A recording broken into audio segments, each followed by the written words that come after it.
L'année 2022 vient de se refermer. Quel est le bilan du secteur privé en général et du congrès des chefs d'entreprise du Congo en particulier? Il est à la fois positif parce que les entreprises ont pu résister à l'épreuve de la Covid-19 en relançant leurs activités, mais un peu négatif parce que nous n'avons pas pu amener le gouvernement au paiement de la dette intérieure.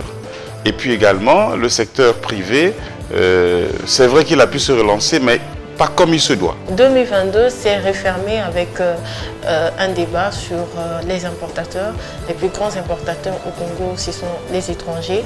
Et on constate qu'il y a cette affaire du riz, qui est filmé. Le riz n'est pas de bonne qualité. Des denrées alimentaires que nous consommons aujourd'hui posent problème. Si nous-mêmes, le secteur privé, nous ne mettons pas en ordre de bataille pour résoudre la question de l'importation, on ne pourra pas avancer. Donc il nous faut, les Congolais, et je profite de votre micro pour lancer un appel aux Congolais à s'intéresser au secteur de l'agriculture. Aucun pays au monde ne pourrait se développer sans l'agriculture. Le projet d'appui à l'agriculture commerciale, mais pourquoi, là maintenant récemment le FIGA, mais pourquoi on a l'impression que tous ces programmes-là n'arrivent pas à booster le secteur privé?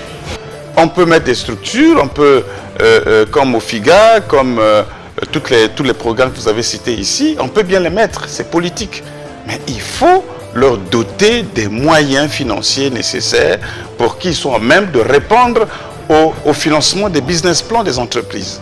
Vous savez que le taux de chômage au Congo atteint des proportions inquiétantes. Et ce qui fait qu'aujourd'hui, dans les quartiers, nous vivons dans l'insécurité. Mais on peut régler ce problème-là de façon définitive si on arrive à travailler à ce que ces jeunes trouvent du travail.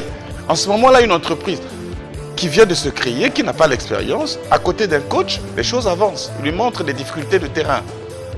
Or, chez nous, on est encore embryonnaire, mais on se bat. Ce n'est pas pour rien que chaque jour, je vous dis, madame, nous sommes en pleine restructuration, et afin que nous puissions nous adapter au contexte.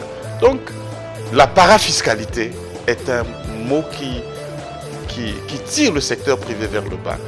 Ils réclament des taxes qu'il ne faut même pas réclamer. Ils prennent pas compte. Il suffit seulement que le monsieur qui a sa boutique, là, chaque jour doit donner 10 000 francs au contrôleur de ceci, 10 000 francs à la gendarmerie, 10 000 francs aux policiers. Chaque jour, c'est comme ça. Mais le monsieur va s'en sortir comment? Ça, ce n'est pas notre travail. Ça, c'est le travail des pouvoirs publics qui doivent créer un environnement économique propice au développement. Lorsqu'on parle du climat des affaires, voilà le problème. Si c'est un étranger qui arrive et qui s'installe et qui voit des conditions comme ça, il repart.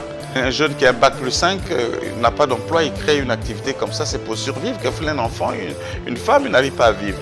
Mais les pouvoirs publics devaient comprendre ce genre de choses et créer les conditions pour que ça avance. Vous savez qu'il y a des investisseurs que nous faisons venir ici, mais qui, quelquefois, pour rencontrer un ministre, passent des semaines et des semaines. Juste, vous avez un partenaire qui paye son billet, qui arrive au Congo et qui voudrait rencontrer les autorités pour que le débat et pour qu'il apporte des financements au pays, mais il tourne comme ça. Un courrier adressé juste pour demander une invitation peut te passer 2 mois. Quand c'est un occidental, lorsqu'il regarde comme ça, il crie à la corruption.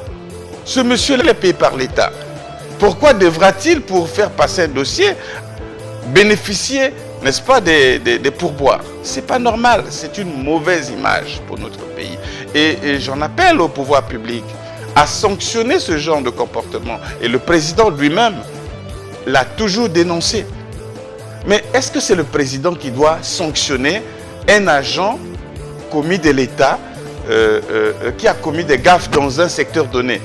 Mais ce sont les responsables les ministériels ou les directeurs départementaux qui doivent sanctionner.